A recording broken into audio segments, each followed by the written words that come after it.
Hello நண்பர்களே, என் சேனலுக்கு மீண்டும் வரவேற்கிறேன். இந்த வீடியோவில் என்னுடைய முதல் மொய்னா கல்சர் வெற்றியை உங்களுக்கு காட்டப் போகிறேன். நான் 2025 அக்டோபரில் என் பெட்டா மீன் பிரீடிங் ஆரம்பித்தேன். அதிலிருந்து மொய்னா கல்சர் செய்ய முயற்சி செய்து கொண்டே இருந்தேன். குறைந்தது 5 முறை முயற்சி செய்தேன். ஆனால் ஒவ்வொரு முறையும் கல்சர் கிராஷ் ஆகிவிட்டது. ஈஸ்ட், பப்பாளி இலை, ஸ்பைருலினா, ஆல்கே போன்ற பல முறைகளில் மொய்னா கல்சர் செய்ய முயன்றேன். ஆனால் ஒவ்வொரு முறையும் தோல்வியடைந்தது. 3 நாட்களுக்கு முன்பு மீண்டும் ஒரு முறை முயற்சி செய்தேன். இந்த முறை சேமித்து வைத்த மழைநீரில் மொய்னா மதர் கல்சரை சேர்த்து ஈஸ்ட் கொடுத்தேன். 2 நாட்களுக்குள் மொய்னா வேகமாக பெருகுவதை பார்க்க முடிந்தது.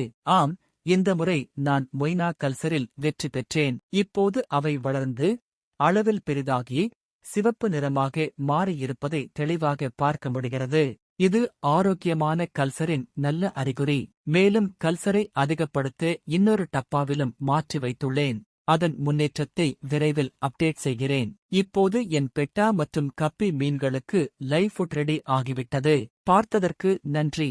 என் சேனலை சப்ஸ்கிரைப் செய்து அடுத்த அப்டேட்ஸ்களை தவறாமல் பார்க்குங்கள்.